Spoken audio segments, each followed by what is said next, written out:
como venía en la presentación, es directora del diario Público. Lógicamente, todas las personas que van a estar aquí interviniendo hoy son personas referentes de los medios de comunicación por su compromiso en la lucha contra la prostitución, y en este caso, mejor que yo, lógicamente Ana, hemos considerado, además de ser la directora de un diario tan importante como Público, hemos considerado que sea la ponencia marco de esta jornada para de alguna manera sentar las bases de lo que será después el resto de jornada. Por lo cual, cuando tú quieras, Ana. Muy bien. No sé si hablo con está bien, sí. Sí, se me escucha, ¿verdad? Sí. Pues muchísimas gracias por vuestra generosidad, porque de verdad que ha sido a gusto venir a la tierra de mi bisabuela, a Sevilla, que es como parte de mi casa, y vengo con frecuencia, no todo lo que quisiera, pero estar aquí, además de estar por esto, para mí es un grandísimo honor, porque creo que la tarea exige mucho compromiso, mucha difusión, mucha información, mucha denuncia, mucha batalla y mucha condena. Así que muchas gracias al Ayuntamiento de Sevilla y particularmente a Adela Castaño y a su departamento, a la Dirección de Igualdad del Área de Igualdad, Educación, Participación Ciudadana y Coordinación de Distritos del Consistorio. ¿Cómo no te vas a tener que ir con todo esto que agrupas en esta dirección? Lo que me extraña es que hayas podido estar un ratito. El 23 de septiembre es el Día Internacional contra la Prostitución, la trata y el tráfico de personas con fines de explotación sexual. Gracias de nuevo al Ayuntamiento de Sevilla y gracias a Adela por aprovechar esta fecha y remangarse para abordar un asunto que levanta grandes resistencias sociales cuando se trata de debatir, buscar soluciones estructurales y políticas, y no digamos cuando se trata de legislar. Me gustaría comenzar leyendo un párrafo del libro que ha abierto los ojos a muchos hombres y mujeres sobre lo que supone el negocio delictivo de la prostitución y la trata para este fin. Muchos y muchas lo habréis leído o visto en un documental, El proxeneta, de Mabel Lozano. Aprovecho además para recomendaros su lectura si realmente consideráis que vale la pena este compromiso, y ya os digo que vale la pena, en batallar contra esta expresión máxima y cruel del sistema patriarcal junto a los feminicidios. Es imposible resistirse a la crudeza de un texto realista y real en boca de un proxeneta sin tomar una posición definitiva frente a la prostitución, que es acabar con ella. Porque la prostitución no es, como se dice tradicionalmente, el oficio más antiguo del mundo, no. La prostitución es la institución patriarcal más antigua del mundo y solo desaparecerá junto a toda la miseria, dolor, explotación, esclavitud, maltrato, trata y criminalidad que conlleva si nos concienciamos realmente de ello. La prostitución, como los feminicidios, asesinatos de mujeres solo por el hecho de ser mujeres, es la expresión máxima del sometimiento que han ejercido los hombres sobre las mujeres durante toda la historia de la humanidad. Voy a leer un párrafo del capítulo 4 que se llama Materia prima. Como os he dicho, está en boca del proxeneta que consiguió hablar con Mabel para hacer este libro. Producto perecedero. ¿Alguien es capaz de imaginar que una mañana, de pronto, una mujer se levanta y decide ser puta? Vamos, que se cambia el vestuario, se pinta los morros y se lanza a la calle a aguantar al primer tipo repugnante dispuesto a pagar por sexo y sentir que una tía es, al menos por un rato, de su propiedad. Siempre me hizo gracia Pretty Woman, una mujer que entra y sale de la prostitución cuando le da la gana y como le da la gana, y encima encuentra el amor verdadero. Me pregunto de dónde sacarán esas historias los guionistas del cine y la televisión. Sé que si las cuentan es porque venden más y porque así lavan las conciencias de mucha gente, de los clientes que siempre quieren sentirse limpios, pero son los que sostienen el negocio, para empezar. De la sociedad que mira para otro lado y es cómplice de lo que sufren ellas. de quienes las explotamos, que intentamos justificar lo injustificable. No hay prostitución que se ejerza libremente, eso es radicalmente falso. Tanto la prostitución como la trata para la explotación sexual se ejercen por distintas circunstancias que vuelven muy vulnerables a las mujeres y que nosotros aprovechamos sin dudar. La feminización de la pobreza, la precariedad tan presente en sus vidas, sus necesidades económicas o emocionales, las convierten en presas muy fáciles de manipular, más aún cuando se cruzan en el camino con especialistas en el arte del engaño, como nosotros, como yo. Nadie se levanta una mañana y decide ser puta, pero si reúne las condiciones, si es una mosca fácil de atrapar, nosotros tenemos la tela de araña perfectamente tejida donde caben las promesas de una vida mejor para ella y los suyos, los halagos que le gusta escuchar y algunas ayudas insignificantes que le presentamos como grandes favores y que ella nos agradece como si lo fueran. En cuanto la mosca pega sus diminutas patitas a la red pringosa, ya le es imposible soltarse, y ahí se queda, cazada, lista para ser devorada por nosotros, con total crueldad, en un ritual de tortura muy lento que durará meses, años, toda la vida. Las mujeres incautas no se dan cuenta de lo que sucede hasta que es tarde y se encuentran donde nunca imaginaron que estarían, en la prostitución y sin un contrato que garantice su autonomía. La balanza del acuerdo verbal no se inclina a ambos lados por igual. Por eso, el supuesto consentimiento de las víctimas no es más que una farsa donde no existen los requisitos éticos imprescindibles en cualquier relación personal, social o laboral. Y su trabajo, un modo de esclavitud en el que ellas pertenecen a los propietarios de los clubes, sus amos. La trata empieza en esos grandes burdeles, que son los negocios que mayor demanda de mujeres tienen. En ellos es donde se consume más cantidad de sexo de pago, y aunque no en todos los clubes trafican directamente con ellas, todos se nutren y benefician de la trata. Las mujeres son su materia prima imprescindible. Sin ellas carecerían de la oferta suficiente para satisfacer la demanda. Yo surtí durante años a 12 de los mejores macroburdeles que existen en la actualidad. Los llené de esa materia prima que los puteros llaman carne fresca, día a día. Y jamás me paré a pensar si la mercancía que yo importaba eran personas como yo, con sentimientos como los míos, traumas como los míos o necesidades como las mías. Ellas eran otra cosa, eran putas. Me han invitado a dar la ponencia marco de estas jornadas sobre prostitución y medios de comunicación, buenas prácticas, como directora del Diario Digital Público. Un periódico que se define como progresista y feminista con su inherente carga de responsabilidad pública como medio de comunicación que es. Al menos así es como yo entiendo el periodismo, un oficio hermoso cuya acción nuclear es la denuncia, destapar aquello que otros, generalmente los poderes, no quieren que contemos a los ciudadanos y ciudadanas, los cuales, en función de nuestras informaciones, establecerán sus propias opiniones y criterios. El conocimiento os hará libres y son las sociedades más libres e informadas las que deciden mejor sobre su futuro. Mucha gente me pregunta si es necesario que Público se defina como un diario feminista. Si eso es imprescindible o se trata solo de una pose, de postureo que dicen ahora porque su directora pertenece al privilegiado porcentaje del 15% de mujeres que ocupan puestos directivos en los periódicos. Repito, solo un 15% de puestos directivos en los medios de comunicación están ocupados por mujeres. Mi respuesta es que no es una pose, que más allá de denunciar la desigualdad latente entre hombres y mujeres, tanto en los puestos directivos de los medios de comunicación como en el resto de empresas y poderes institucionales, el feminismo es una condición ineludible en un medio de comunicación si lo que pretende es hacer un periodismo honesto, riguroso e independiente. Me explico. Hasta hace pocos años hemos hecho el periodismo de la sociedad en la que hemos vivido, una sociedad patriarcal, de poder esencialmente masculino y de estructuras creadas por y para hombres.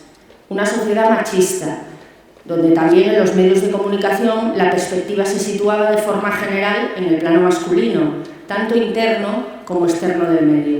Es decir, Internamente, los medios o grupos de comunicación han estado integrados por consejos de administración compuestos por hombres, puestos directivos ocupados por hombres y con redacciones, es verdad, más igualitarias, con presencia masculina y femenina por igual, pero con mujeres en puestos que no disponen de capacidad de decisión. Hoy en día el porcentaje de mujeres tanto en las redacciones como en las universidades de comunicación o periodismo ronda el 60%. Aunque, como os dije antes, y no está de más subrayarlo de nuevo, en los puestos directivos solo estamos un 15%. La brecha sigue siendo insoportable. Por otro lado, la información, su elaboración, se ha enfocado también desde la perspectiva masculina, con hombres situados en su mayoría en las llamadas secciones duras, economía, tribunales o política, mientras que las mujeres se quedaban en las blandas, sociedad o cultura, entre otras. Hombres que informan sobre un poder de estructura masculina, recurriendo a fuentes de mayoría masculina para que los engranajes del sistema machista sigan funcionando bien engrasados. Además, y al mismo tiempo que las redacciones se han ido conformando así, las opiniones y el análisis que acompañan a estas informaciones han sido escritas por hombres en un 85%. De forma que la información que nos llega a los ciudadanos se enfoca mayoritariamente desde la perspectiva masculina. ¿Cuál es el resultado de esto? La ausencia completa de la perspectiva de género. Una perspectiva igualitaria que garantice la visibilidad en los medios del 51% de la población española, que somos las mujeres. Eso si nos ceñimos al ámbito nacional, porque en el mundo por ahí andamos. Hemos estado ausentes y en gran medida seguimos estándolo. Por eso es tan importante que el periodismo sea feminista, porque si no, no será periodismo al ignorar una parte tan sustancial de la población. Y de la misma forma, y aunque esto pertenece a otro debate, es obligatorio informar desde las muchas perspectivas que no son solo la de género y que retratan con la mayor precisión posible a sociedades plurales y diversas en una magnífica amplitud de enfoques. Ese es nuestro trabajo de periodistas. Volviendo al feminismo y para ilustrar mi convicción de su inexcusable aplicación al ámbito informativo, dejaré una pregunta en el aire. ¿Es lo mismo, por ejemplo, informar sobre el paro con perspectivas de género que sin ella? ¿Es lo mismo informar sobre cómo afecta el desempleo a la sociedad en líneas generales que hacerlo de forma separada, informando de sus efectos sobre hombres y mujeres? Evidentemente no es lo mismo, porque la propia desigualdad de derechos entre hombres y mujeres impone enfoques muy distintos. La perspectiva de género es una acción transversal a todo el contenido informativo y a la propia configuración de las redacciones, que debe ser incluida sin más demora en todos los equipos para garantizar el feminismo y el enfoque igualitario entre hombres y mujeres en las noticias, análisis y opiniones, para garantizar una correcta cobertura de las noticias. Ese es nuestro trabajo, insisto. La figura de la editora de género cobra cada vez mayor relevancia a la hora de conformar las relaciones. Público ya tiene la suya hace tiempo y humildemente, con todo lo mucho que nos queda por aprender y las veces que aún nos podamos equivocar, porque también nosotras fuimos educadas en el machismo, estamos razonablemente satisfechos por el avance que ha supuesto esta incorporación en el tratamiento de los contenidos y por la acogida que tiene entre nuestros socios y lectores. Esta es una introducción, creo que necesaria, para explicaros ahora cómo es informar sobre prostitución en un periódico feminista, que, como os digo, no puede ser de otra manera. Estas jornadas que inauguramos ahora quieren abrir una puerta en la tarea amplia y complejísima de la comunicación periodística. Esta tarea consiste, nada más y nada menos, que en debatir y poner los cimientos de una buena praxis en todo aquello que atañe a la información sobre la prostitución, que, como he dicho al principio, es la institución patriarcal más antigua del mundo. No se nos escapa a ninguno y a ninguna de los que estamos aquí que esta iniciativa es, decía, complicadísima de abordar y que levanta muchísimas suspicacias y resistencias, precisamente por los intereses económicos y de poder global que conlleva. Por ello, de nuevo quiero felicitar doblemente a quienes han propuesto y llevado a cabo estas jornadas, para abordar un tema difícil desde un encomiable compromiso y una férrea responsabilidad pública que aplaudo de verdad de forma entusiasta. Confío además en que otras administraciones, todas ellas, aborden de una vez por todas este asunto y legislen de forma adecuada para empezar a terminar con tanto sufrimiento que genera este negocio ilegítimo, que debería ser también ilegal, de sometimiento y violencia contra las mujeres. ¿Sobre qué es la prostitución? El diccionario de la Real Academia Española nos da una primera definición. Actividad a la que se dedica quien mantiene relaciones sexuales con otras personas a cambio de dinero. ¿Es correcto? Es correcto, pero es incompleto para un análisis amplio y profundo, ya que no introduce los componentes inherentes a la prostitución, que son la perspectiva de género y su relación directa con la trata de mujeres y niñas, con la violencia machista y con la estigmatización de prostitutas. La prostitución, por otro lado, no es un trabajo de mujeres, como se quiere hacer entender desde algunos sectores. No lo es, porque aunque está ejercida por mujeres como herramienta de la acción en una aplastante mayoría, no hay cifras oficiales, pero que se calcula que en torno a un 90%, la prostitución es una actividad controlada por hombres, comprada por hombres y que se mantiene a través del sometimiento ejecutado por hombres, esto es, a través de la violencia machista. Añado además que según un estudio que encontré de la Fundación Triángulo sobre los trabajadores masculinos del sexo, estos no son tratados ni están sometidos a la explotación de género, pero tampoco su estigma tiene que ver con el de las prostitutas, sino que está relacionado con la homosexualidad y afecta asimismo al cliente. Rechazable, pero es otra cosa. La última resolución del Parlamento Europeo sobre explotación sexual y prostitución, así como su impacto en la igualdad de género, no solamente vincula la prostitución a la trata, sino que relaciona ambas con el ejercicio de la violencia y la desigualdad de género. En este sentido, también el Lobby Europeo de Mujeres ha concluido que la demanda masculina de mujeres, y muy particularmente de niñas, para su consumo sexual, está en el origen de la trata. Este punto queda pues meridianamente claro y creo que nadie en esta sala tendría argumentos para cuestionarlo, aunque si así es, al final de la charla debatimos un poquito y lo vemos. Digo que no hay dudas sobre esta afirmación. Si no hay demanda de prostitución, ni existe ni existe la trata. O dicho coloquialmente y en términos más contundentes, sin puteros no hay putas, ni trata de mujeres. La trata de mujeres, que es una forma muy cruel y específica de violencia de género o violencia machista. Ese es el título de mi ponencia hoy. Informar sobre prostitución, el putero en el foco. Esa es la necesidad que se reclama en este título, la de cambiar de parámetros informativos en los medios de comunicación. El putero como sujeto, el consumidor de prostitución en el foco de la noticia y no la prostituta, la víctima, como sujeto principal.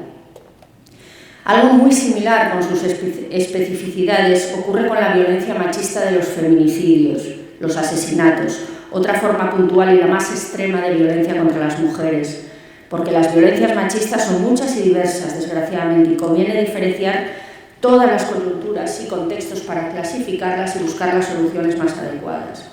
Los feminicidios son los asesinatos de las mujeres por el único hecho de ser mujeres. Volvamos a la resolución del Parlamento Europeo. Data de 2014. Hay muy poca información sobre estos asuntos, muy pocas cifras oficiales. Se nota que es un tema en el que nadie quiere mojarse demasiado. Por eso tenéis más mérito todavía.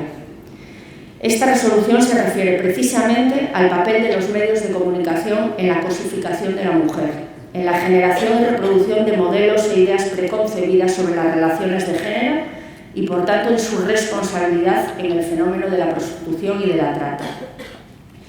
Subrayando los aspectos fundamentales del documento europeo dirigido específicamente a la prensa de todo tipo, concluimos: la publicidad de servicios sexuales en los periódicos y medios de comunicación social pueden ser un modo de apoyar la trata de personas y la prostitución. complicidad. El tratamiento de la prostitución por parte de los medios genera algunos efectos, en su mayoría negativos, que a través de la producción de los medios de comunicación de masas y la pornografía, especialmente en Internet, concluyen en la creación de una imagen muy desfavorable de la mujer, que puede tener como efecto inmediato el desprecio de la personalidad humana de ella y su presentación como una mercancía, como decía aquí el proseleta del libro de Lozano. Advierte Europa en este sentido de que la libertad sexual no debe interpretarse como una licencia para despreciar a las mujeres. La normalización de la prostitución, por último, afecta a la percepción de los jóvenes sobre la sexualidad y su relación y la relación entre hombres y mujeres. Si vosotros sois o habéis sido lectores de periódicos de papel, seguro que recordáis las numerosas páginas de contactos que trufaban la prensa de papel hasta hace menos de una década y con absoluta normalidad. Recordaréis esos espacios que los grandes diarios dedicaban a publicitar servicios sexuales y que en el pasado generaban pingües beneficios. Hoy estas secciones han ido desapareciendo y apenas ocupan espacio en los diarios que aún las publican, pero todavía fue en julio de 2017, hace 2 años, cuando el país anunció que dejaría de publicar los mal llamados anuncios de contactos. Pongo el país como referente de prensa nacional generalista y el más difundido y leído, aunque mantuvo el resto de anuncios clasificados. Esta decisión, es verdad, fue muy aplaudida por la Federación de Asociaciones de Periodistas de España, la FAPE, que siempre ha recordado que la supresión de este tipo de publicidad es una vieja reivindicación de la organización.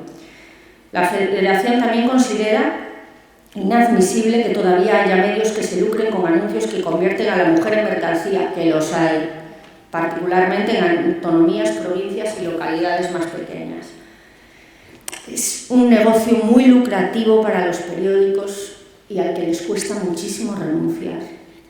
No hay cifras oficiales sobre este mercado, pero en 2007 una comisión parlamentaria estimó que este negocio movía 40 millones de euros al año, en 2007. Según los datos de esa comisión recogidos por El Confidencial, los compañeros del Confidencial en 2017, el país publicaba entonces 702 anuncios al día y ganaba 5 millones de euros al año con ellos. Le seguía El Mundo con 672 contactos diarios y unos ingresos ligeramente inferiores. Y ABC con 225 anuncios y 10 millones de euros ganados gracias a los contactos, mal llamados contactos, anuncios de prostitución, casi todos ellos provenientes de la trata y la esclavitud de las mujeres. Por romper una lanza a nuestro favor, diré que la salida a la venta del público en su edición impresa, ya extinta, se produjo en 2007 y ya sin anuncios de prostitución de ningún tipo. A esta iniciativa se sumaron entonces La Razón y 20 Minutos. Y poco a poco, demasiado lentamente, recordemos que el país no lo hizo hasta 2017, se fueron sumando otros diarios, aunque todavía quedan páginas de contacto en varios medios. Quiero subrayar aquí también el compromiso de las administraciones públicas que rechazaron poner publicidad institucional en los medios que incluyeran anuncios de prostitución, pese a las presiones que, me consta, recibieron de empresarios dueños de esos medios. Eso es muy subrayable, porque un medio de comunicación puede hacer mucho daño si no se le pone la publicidad institucional. En este sentido, y no menos importante, otro de los motivos que suelen darse para justificar la retirada de estos reclamos y del que hasta el Consejo de Estado se hizo eco es la existencia de redes de trata y explotación de mujeres y niñas tras los anuncios publicados en los medios de comunicación, como decía. El propio Ministerio de Sanidad, en su Plan Integral contra la Trata, señaló que los medios de comunicación escritos y audiovisuales desempeñan un papel esencial no solo desde el punto de vista de la información que proveen, sino en relación con el lucro obtenido de anuncios de contactos, que pueden cubrir situaciones de explotación sexual o de trata con fines de explotación sexual.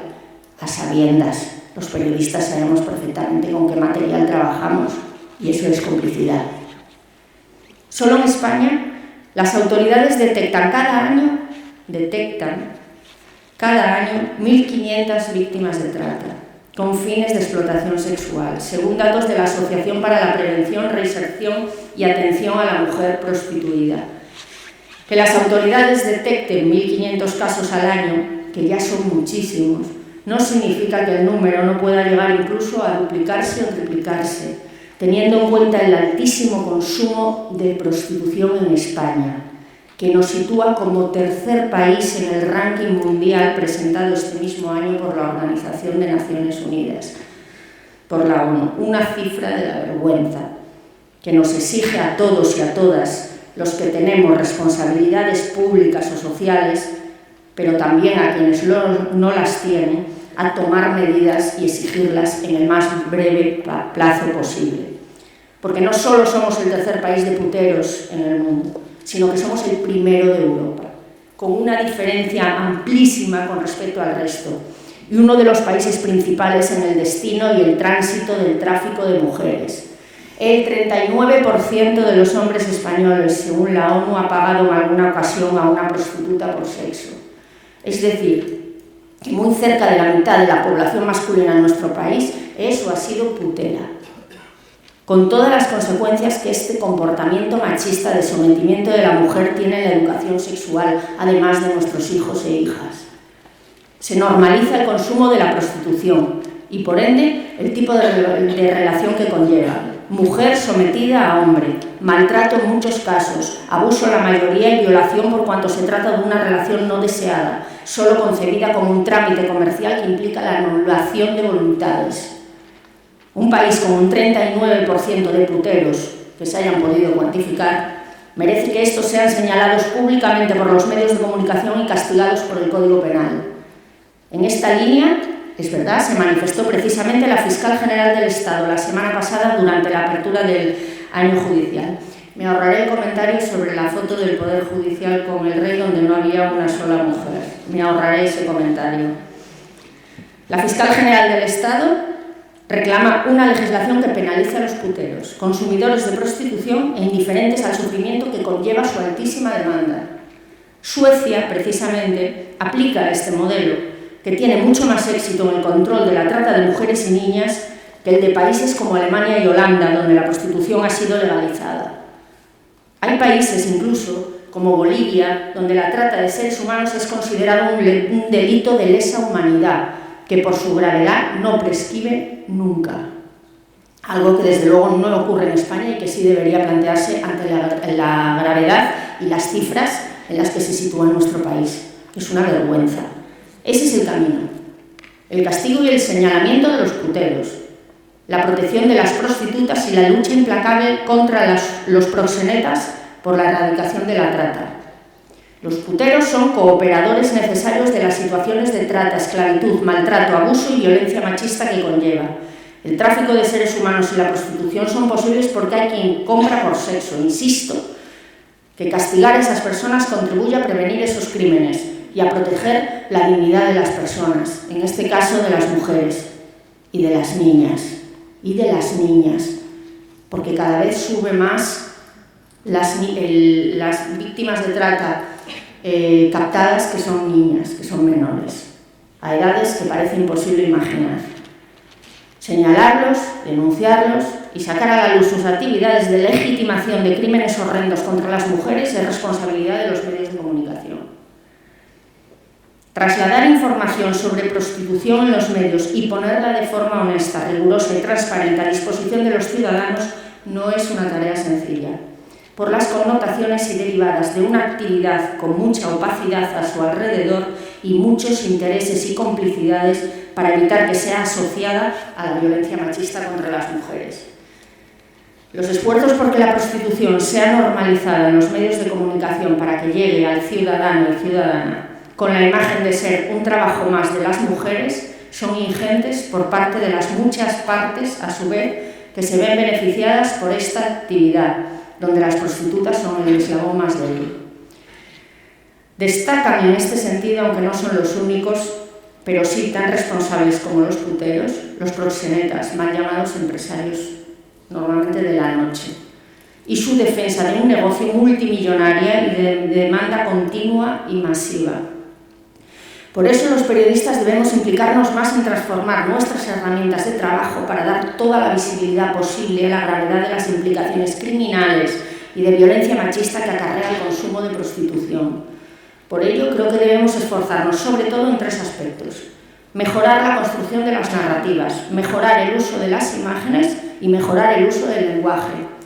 Mejorar la construcción de las narrativas o relatos informativos es posible si se toman en cuenta los siguientes aspectos, que fueron resumidos excepcionalmente hace poco en un reportaje de Radio Nacional de España sobre esclavas del siglo XXI.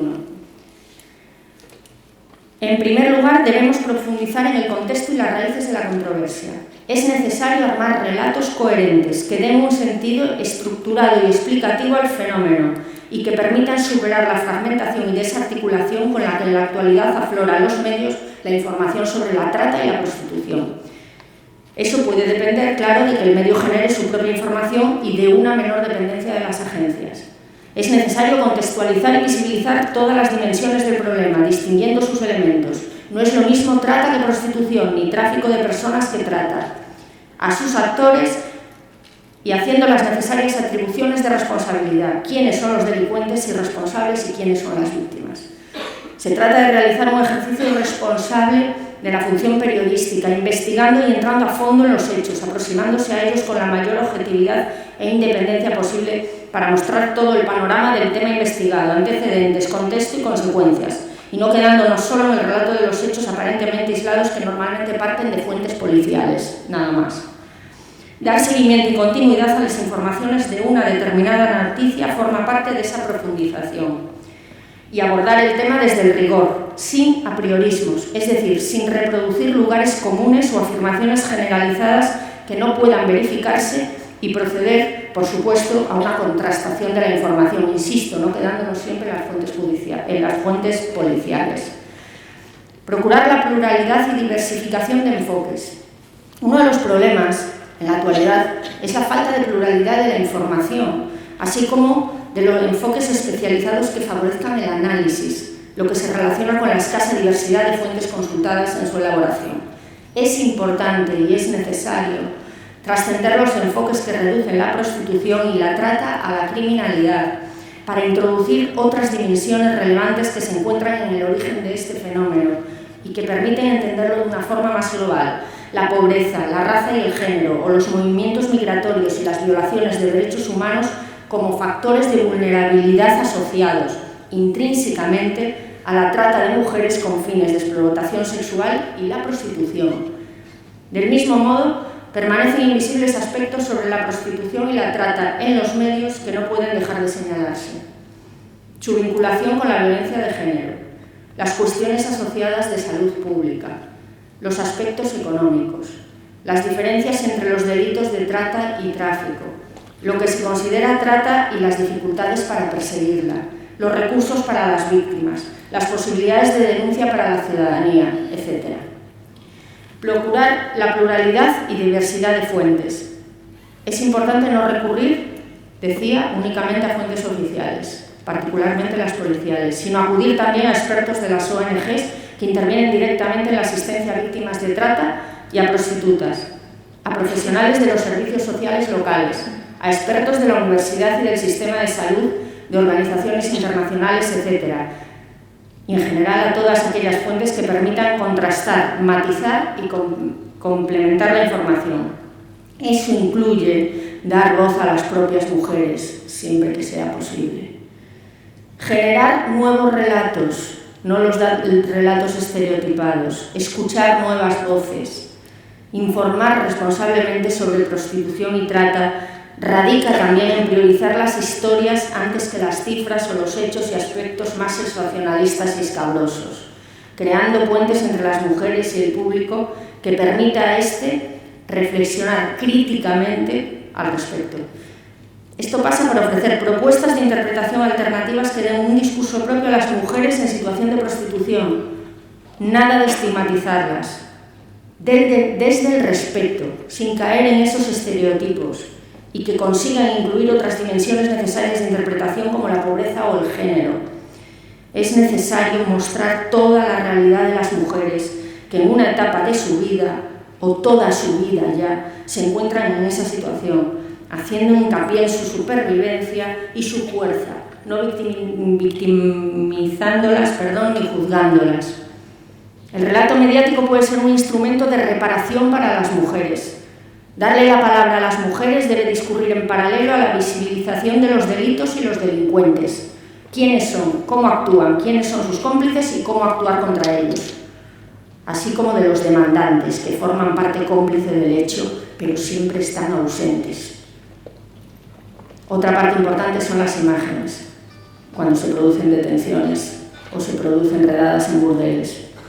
Debemos evitar recurrir a representaciones gráficas oscurantistas, poco claras, de exclusión de estas mujeres. Por ejemplo, típicas fotos de mujeres en esquinas o en farolas esperando al cliente. Del mismo modo, debemos prescindir de imágenes deshumanizadoras de las mujeres, como algunas fotos con mujeres en barras de striptease, o de fotos de redadas y operaciones policiales donde las mujeres en situación de prostitución aparecen no como víctimas, sino como delincuentes, esposadas, por ejemplo, lo que supone su revictimización. Sí, raras veces aparecen los proxenetas y nunca jamás aparecen los puteros, los demandantes de prostitución. Por ello es importantísimo procurar representar gráficamente a los hombres demandantes de esa prostitución, a los puteros, que por lo general ni son visibles ni aparecen en las informaciones. Al menos yo es que no recuerdo ninguna. También a los proxenetas, los chulos, que raras veces aparecen incluso en las imágenes de redadas policiales. Por último, voy a resumir, porque es muy amplio este tema, como estáis viendo, voy a resumir unas pautas sobre el uso del lenguaje a la hora de informar sobre la prostitución, al menos las que nosotros hemos considerado pertinentes y estamos aplicando o intentamos aplicar en nuestras informaciones. Cuidar el uso de la terminología vinculada al fenómeno de la prostitución. El mal empleo del lenguaje técnico, el uso de términos incorrectos o no pertinentes genera confusión y desinforman a la ciudadanía. Insisto, no es lo mismo tráfico que trata.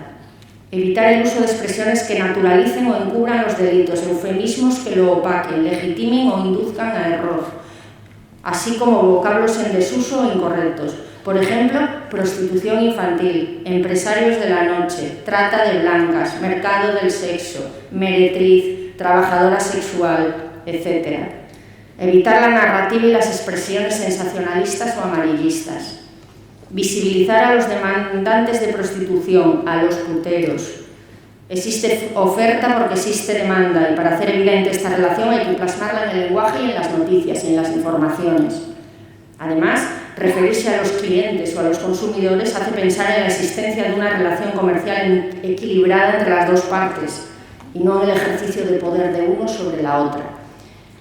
Es preferible referirse a demandantes de prostitución o prostituidores o incluso puteros. Nosotros utilizamos el término putero ya sin comillas. Visibilizar a los proxenetas. De igual modo que en el caso de la demanda hay que poner el foco en los responsables de la trata y explotación sexual, esto es, poner a los proxenetas en el centro de la información, llamándoles por su nombre sin oscurecer su actividad y su relación con la trata. En este sentido, es preferible utilizar términos como explotadores o proxenetas y no empresarios de la noche o del alterne. He intentado hacer un resumen de lo que supone para un medio de comunicación, como es público, en este caso comprometido con la denuncia de la prostitución, que además en España es un auténtico calvario para muchísimas mujeres de lo que no tenemos ni idea. Yo personalmente he podido visitar a mujeres que han estado en la prostitución. En Lugo he estado en contacto con las prostitutas vinculadas a la Operación Carioca, no sé si os sonará, que allí estaban implicados policías nacionales, políticos y todos, y el dueño de un burdel, un proxeneta, que intercambiaba favores con la policía a cambio de que le mantuvieran el negocio. Esos favores eran, por supuesto, el uso indiscriminado de las chicas, a las que pegaban, a las que violaban cuando querían, a las que drogaban y a una de ellas a la que hicieron abortar a patadas y otra que ha desaparecido, una brasileña. Parece que van a quedar todos impunes, por eso yo quiero pedir además, no solo a los medios de comunicación y a las autoridades públicas aquí comprometidas, de las que no me cabe ninguna duda, a todos los ciudadanos y ciudadanas que se impliquen para acabar, o que empecemos a acabar de verdad con tantísimo sufrimiento de las mujeres. Muchísimas gracias por escucharme. Gracias.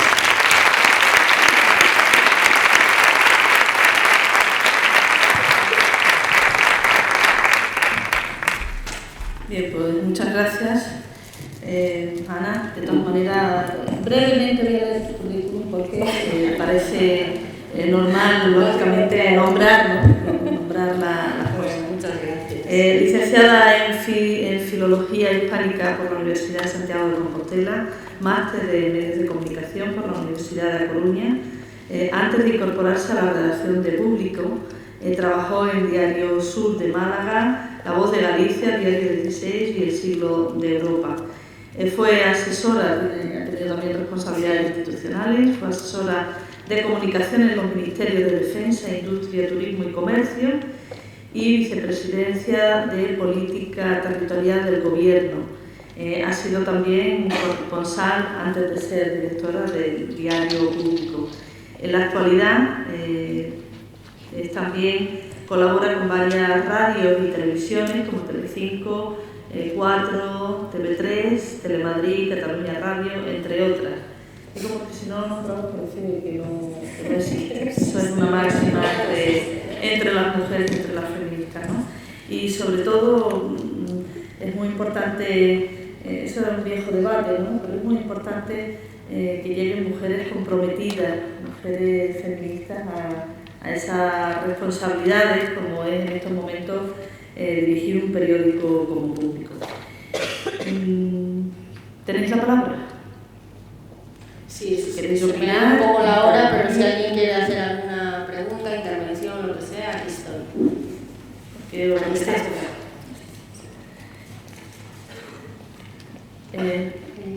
Venga. Tú primero. Sí, a ti. Sí. Disculpad, presentaros.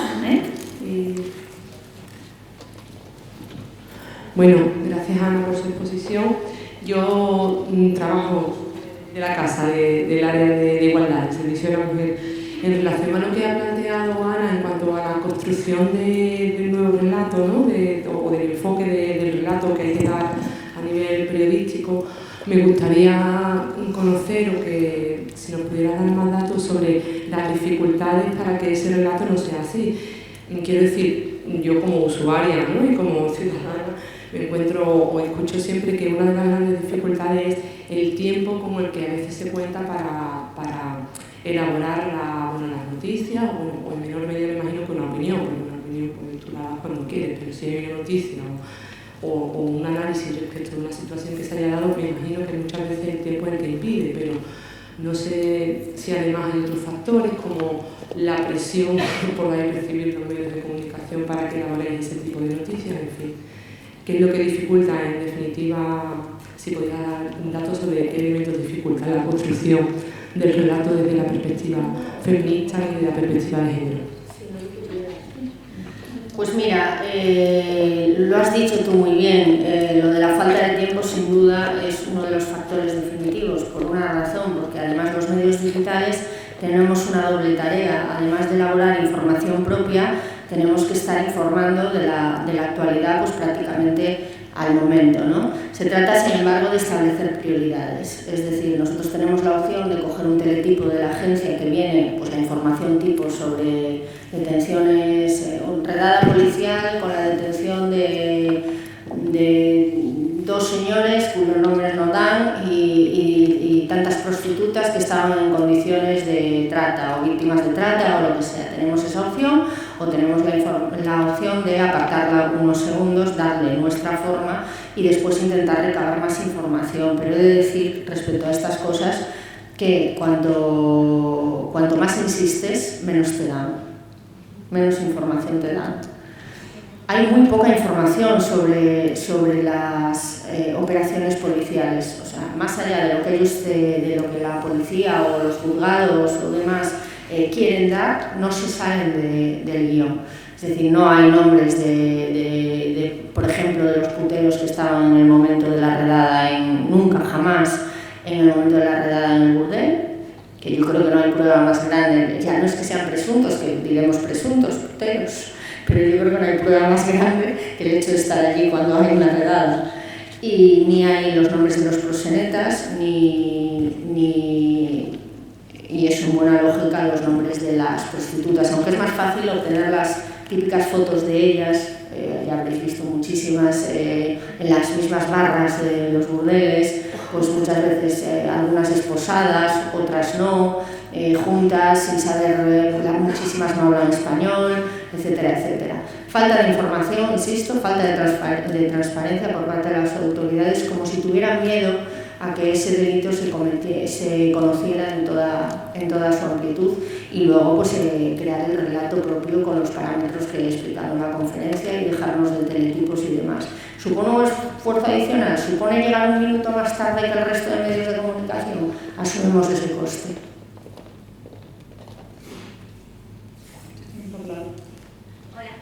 Gracias por la exposición. Muy emocionante saber que tenemos como... Preséntate, por favor. Mi nombre es Lula. Hola. Y gracias. Quería preguntarte cómo manejan, cómo manejas tú y cómo maneja el diario la presión que supongo que recibirán del sector proxeneta por tratar a la prostitución como lo que es. ¿Recibís algún tipo de presión? Algo que en algún momento les hace tener que sortear una presión del sector. ¿Existe esto? Bueno, yo diría que presiones como tal no existen. Llamadas y opiniones encontradas no existen porque presiona quien puede. Quiero decir, por mucho que me digan, no voy a dejar de publicar lo que quiero publicar y cuál es la línea editorial de mi periódico, faltaría más. Pero llamadas, artículos que además publicamos, ojo, porque si a nosotros una mujer que defiende la prostitución nos manda un artículo protestando por otro que ha publicado alguien que está en nuestra línea editorial y que obviamente apuesta por su abolición, pues se lo publicamos, luego es el lector los lectores los que tienen que juzgar a cada una de ellas. Pero bueno, nosotros sabemos dónde está el posicionamiento y dónde está la realidad, pero además por puro canal de hechos, quiero decir, hemos investigado a fondo estos temas, tenemos una persona dedicada expresamente a todos estos temas, conocemos muy bien el mundo de la prostitución, yo particularmente insisto por el tema de la operación Carioca porque mi hermano es el abogado penalista de las prostitutas.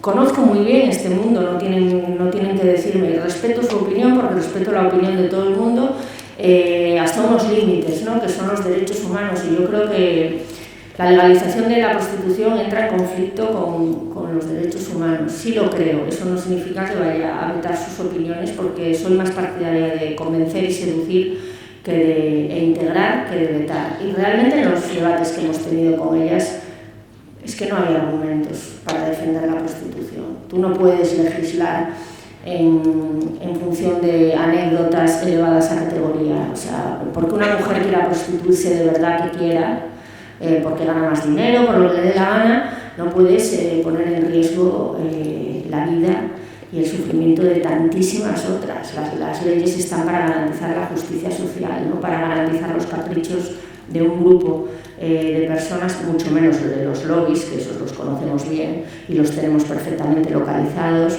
Las leyes, oiga, que están para proteger al más débil, no para protegerle a usted. Sí. Bueno, buenos días a todos, a todas, y muchísimas gracias, Ana, sobre todo porque no te rompes, ¿no? Cuando hablas de un tema tan delicado y tan álgido. Yo quería dos planteamientos. El primero, el tema policial, porque es cierto que la policía es una fuente diaria de información para los periodistas, independientemente de los temas, ¿no? Te mandan audios, te mandan texto de otras cosas y uno está en constante comunicación con ellos, pero cuando he tenido oportunidad de hablar con las representantes de ONG de prostitutas de acá de Sevilla y de Andalucía, me dicen que los policías se han convertido en sus verdugos, o sea, que realmente las fustigan, ¿no? Entonces, ¿cómo entrarle a la policía cuando ya de antemano sabemos por denuncias que lamentablemente no serán todos, no quiero generalizar porque las generalizaciones son antipáticas, pero que algunos miembros de la policía pues se han convertido en eso, en lo que he dicho, en verdugo? Esa como primer cuestionamiento, como primera pregunta. Y como segunda pregunta, te quería pedir un análisis sobre el periodismo de investigación acá en España. Si creéis conveniente en algún momento que se puedan unir medios independientemente de que no sean iguales y hacer tipo Panama Papers, los papeles de Panamá, y que a través del periodismo colaborativo se pueda, ¿sabes?, introducir más, profundizar más sobre un tema que afecta a la sociedad española y sobre todo a las mujeres. Muchísimas gracias. Perdón, mi nombre es Adriana Sicaglione, soy migrante, ya se habéis dado cuenta que en tono venezolana y periodista. Muchísimas gracias. Muchas gracias a ti, encantada de saludarte y de conocerte. Pues mira, es verdad que lo de la policía tiene muchísimas aristas, digamos, porque es verdad que cuando ha habido grandes operaciones sobre todo judiciales, contra macroburdeles o grandes estructuras de prostitución, trata, proxenetismo, etc. En ese caso se ha comprobado también la complicidad de los policías y su silencio comprado para mantener ese negocio. Y claro, eso nos lleva precisamente a dudar de la persona que te tiene que salvar. Pero luego, en líneas generales, también está el problema de la estigmatización de las prostitutas, porque la prostituta es verdad que dentro de según las experiencias que hemos tenido y lo que hemos hablado con ellas, dentro de su ámbito de protección, también también se rebela contra el policía. Y eso ellos no lo pueden permitir. No sé si me explican. No existe una educación previa en las fuerzas y cuerpos de seguridad respecto al tratamiento que deben de dar a prostitutas o víctimas de trata o víctimas de trata.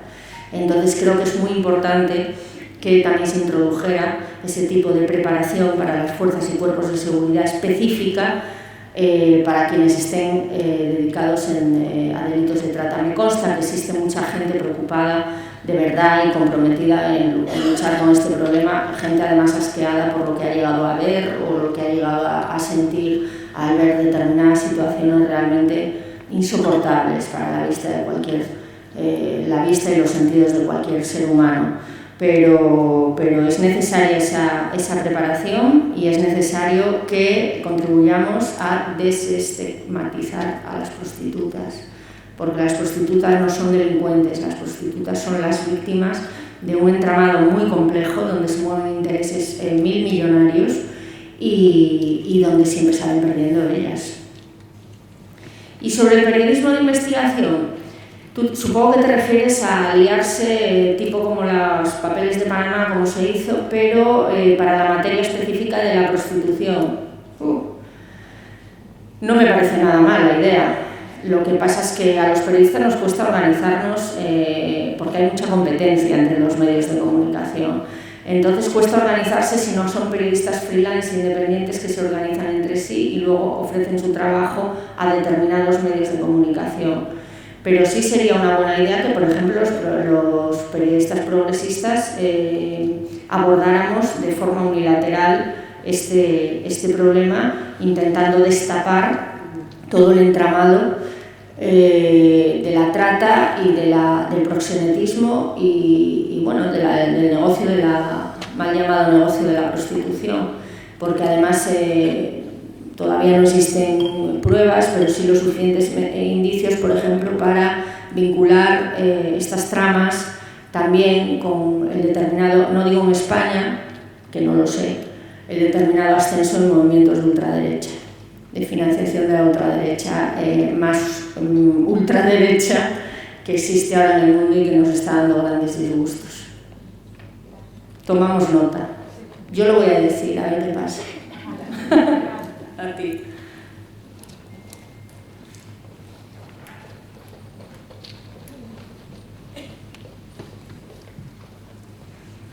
Buenos días, mi nombre es Antonio Sánchez Castillo, soy policía local, muy orgulloso de mi profesión desde hace 28 años y bueno, cuando escucho de la complicidad de la policía en todo este tema, también me gustaría hablar de la implicación, ¿no? Si me permiten, voy a ser muy breve, voy a comentar un poco la experiencia mía con mi trabajo y la implicación, ¿no? Pertenezco a una unidad que se llama Línea Verde, que llevamos el control e inspección de actividades en Sevilla y donde dentro del Plan Integral contra la Prostitución que comenzamos en el Ayuntamiento en el año 2010 hay muchas delegaciones implicadas, no solamente policías, ¿no? Pues Servicio de la Mujer, Urbanismo, Medio Ambiente, Salud, Consumo y bueno, ese trabajo yo digo que somos un referente a nivel nacional, la prostitución en Sevilla. Y no porque lo diga yo, voy a contar algunos datos, ¿no? En Sevilla cuando comenzamos con este plan había pues 21 clubes o 21 actividades que se dedicaban al tema de la prostitución, ¿no? Empezamos muy bien coordinados, al menos para mí, cómo podíamos reducir o qué podíamos hacer con ese plan, ¿no? Con esas actividades. Las actividades, muchas de ellas estaban legalmente abiertas, como hotel, como hostal, como bar con música. Bueno, pues todos sabemos que el tema de la prostitución como tal en una actividad no está prohibida, está prohibida otras cosas, ¿no? Pues, ¿qué es lo que hicimos? Bueno, pues fuimos a la varita verde de ponerle inconveniente. Es decir, empezamos a ver todas las irregularidades que tenían las actividades. ¿Qué conseguimos con esto? Con un trabajo en equipo y coordinado perfectamente. Lola me mira y no deja de asentar con la cabeza porque sabe bien de lo que estamos hablando también, Rosa, ¿no? Bueno, pues de las 21 actividades hemos conseguido cerrar 17 actividades. Cerrar, por supuesto, legalmente. No nos hemos inventado nada. Se encuadran unos expedientes sancionadores y hemos sido la mosca cojonera en el tema de los clubes. Pero ahí no queda la cosa. Teníamos Sevilla llena de cartelería sexista. Con esa ordenanza, que es para mí una magnífica ordenanza, empezamos a trabajar, porque decíamos todo el tema de la publicidad sexista, que todo lo que incita, promueva, favorezca el consumo de prostitución, pues bueno, pues está prohibido, ¿no? Creo, si no recuerdo mal, el artículo 17 de esa ordenanza. Pues empezamos con toda la cartelería, lo mismo decía, pero ¿cómo vas a quitar un cartel de 15 metros por 5 o por 6 metros? Bueno, pues se han quitado todos los carteles en Sevilla. Los partidos de fútbol, en los toros, era lo típico que yo voy con mi hijo al fútbol y me molesta muchísimo que me diera la tarjetita donde tenía que ir después del partido. Te pregunta a tu hijo, ¿eso qué es lo que es? Y ya no digo nada de las inspecciones en los clubes. Yo he visitado todos los clubes, muchas veces, en reiteradas ocasiones. Cada vez que son niñas, veo a mi hija, de verdad, se me refleja mis ojos, veo a mi hija enfrente, ¿no? Digo, hay que trabajar con esto porque no es justo, nadie se merece eso, ¿no? Después, por otro lado, la prostitución callejera. Los que somos de Sevilla, bueno, pues conocíamos la zona donde habitualmente había la zona de Su Eminencia, la zona de los Remedios, la zona de Nervión, que tengo que decir que un solo policía, uno y que no pertenece ni a unidad, llegó, yo diría que ha sido el que ha erradicado toda la prostitución callejera en la zona de Nervión. Pero no ha erradicado la prostitución, ha erradicado a los clientes. ¿Por qué? Porque ¿qué teme el cliente? La multa, que sea identificado, que le llegue una carta a su casa con esta ordenanza que tenemos y que le diga, usted va a pagar, tiene que pagar 100 euros, aunque sea 100 euros, pero ¿esto por qué? Por ser consumidor de prostitución. Cuando lo ve su mujer, su hija, ese miedo, bueno, pues lo hemos ido erradicando poco a poco. Entonces, siempre, hombre, a mí no voy a decir que me molesta porque es mi trabajo, ¿no? Pero también me gustaría que se valorara esa implicación de muchas personas, de muchos policías, y tengo que decir que, bueno, que desde el Ayuntamiento de Sevilla somos un referente, me llaman policías locales de toda España para decir cómo se ha hecho ese trabajo, cómo se ha conseguido ese trabajo y sobre todo, bueno, en los medios de comunicación voy a contar una anécdota que nos pasó, que no solamente somos desde el Ayuntamiento, un centro comercial, lo voy a contar ya porque ya ha pasado unos años, ¿no? Y además me parece de valorar. El centro comercial Los Arcos, hay unas pantallas, unos televisores donde se publicitan empresas, ¿no? Bueno, pues hubo una empresa, que no la voy a nombrar porque no le voy a hacer publicidad, de prostitución que se coló y salía, pues bueno, lo mismo que salía una colonia, a los 10 segundos sale otra empresa y se estaba publicitando. Nos entró una denuncia. En Sevilla estamos muy alerta a todo lo que sea que esté relacionado con la prostitución.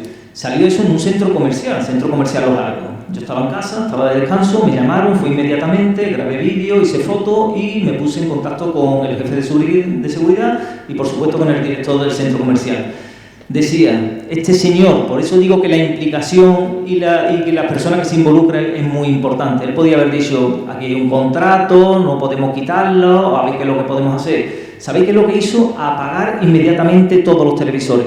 Y dijo, no voy a contribuir a esto, aunque yo tenga que indemnizar a las empresas por haber un incumplimiento de contrato, y apagó el televisor durante un día hasta que esa publicidad pues la quitaron, ¿no? Por lo tanto, bueno, no es ninguna pregunta, sino solamente que sepamos que, por lo menos en Sevilla, para mí, somos un referente a nivel nacional y se está haciendo un trabajo desde todas las delegaciones y la administración.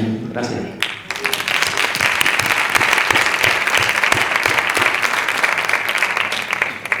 Pues muchas gracias, realmente es muy gratificante escuchar que ocurren estas cosas. Es verdad que en Madrid muchas veces estamos encerrados en nuestra centralidad y en nuestras elecciones sí, elecciones no, y no nos enteramos de las historias realmente importantes que ocurren fuera de la capital, pero vamos, es evidentemente que es un ejemplo y es una historia de alcance nacional porque puede servir de ejemplo a otras policías de otras administraciones. Así que me llevo buena nota de ello. Muchísimas gracias. ¿Alguien más?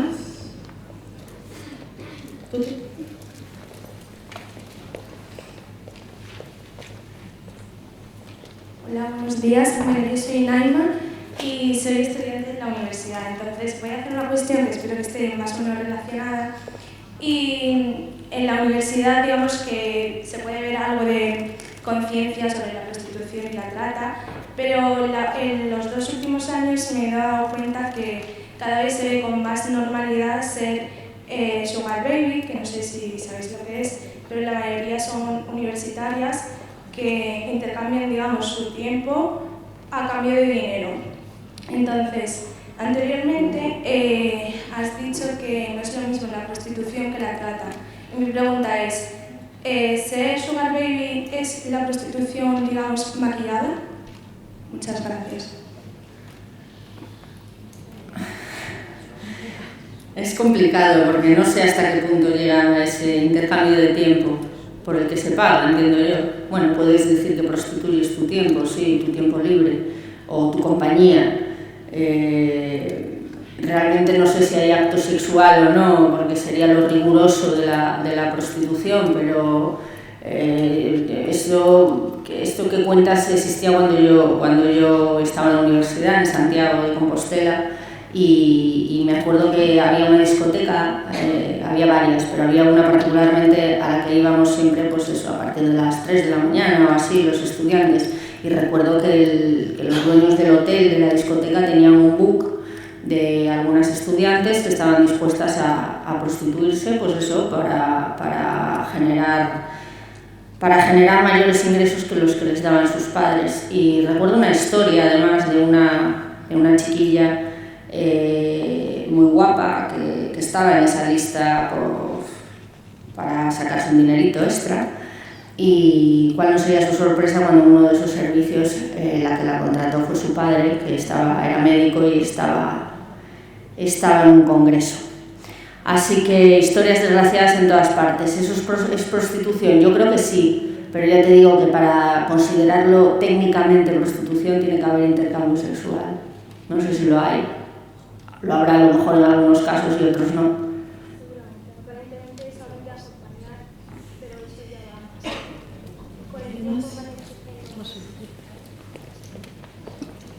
Digo que aparentemente al principio, digamos, al firmar, porque claro, se firma un contrato y uno de los requisitos que tiene, digamos, el hombre es su patrimonio.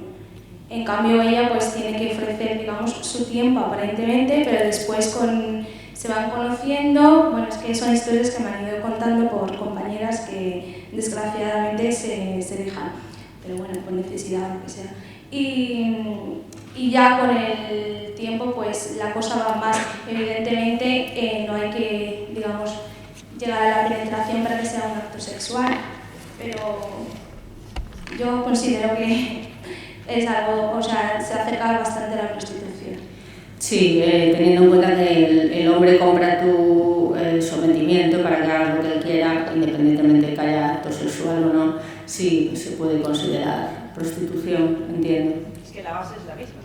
La misma. Soy hombre, con mi dinero, compro. O sea, tu sometimiento. Exactamente. Sí. O sea, sí, la esencia es la misma. El hombre que quiere imponerse, someter. Ya está. Si hay penetración o no, ahí no importa. No, bueno, penetración ya no sé, pero en fin, hay mil formas de sexo que no son la penetración. No por la base, lo que tú has dicho al principio, Sí. la representación del patriarcado.